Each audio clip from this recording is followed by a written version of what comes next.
We are back at the Sample Rock Construction Company, a fictitious company, and today I'm going to show you how to do a couple of small items that are useful. We are going to write a check. So we're going to go into banking and write a check. Now, this assumes our check is number 491, is the next open one in the checkbook. We're going to write the check to Bay Shore California Oil Service. And we're going to make the check for $500 because that's what the invoice supposedly says. And we're going to make that for equipment rental because that's what we're renting.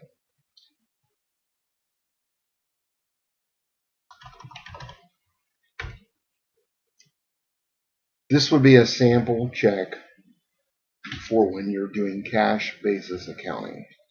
So when I save and close, this will be a cash basis accounting check. So we've written the check. Now, the next step is if you want to be accrual basis, you have to put an invoice in first and then write the check. So on this particular one,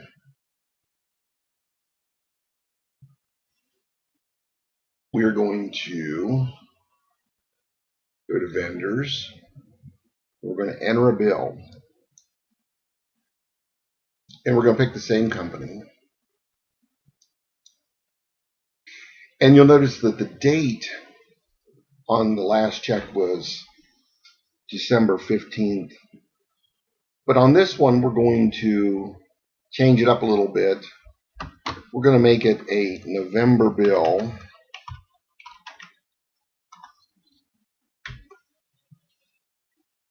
And we're going to put it in for $500 again.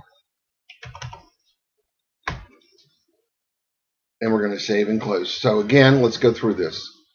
We want the invoice is going to be accrual basis to show up in November. So therefore, we're dating the invoice, the expense, on November 30th.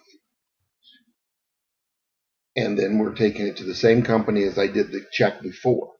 So now, what will happen is the income statement for the first check, that expense would show up in December.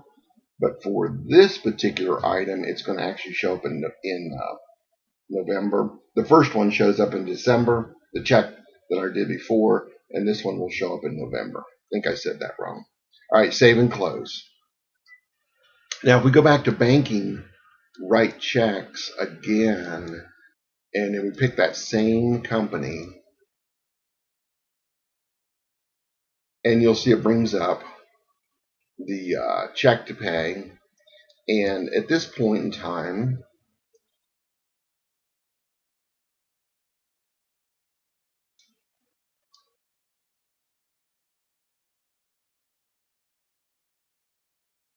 we should have actually done it a little bit differently. Here, I'm going to take you to that. We're going to go to vendor pay bills, and we're going to pick this check right here. We're going to pay that selected bill. And then at this point, if you've got your check stock in, you can print the check. Or you could pay more bills. In other words, you're basically setting it up to print the checks later. So in this case, we're going to just print the check immediately. And it's going to go, I'm going to take it to a PDF file, but you can do however you would probably be putting in your check stock at this point in time. And we're going to say OK.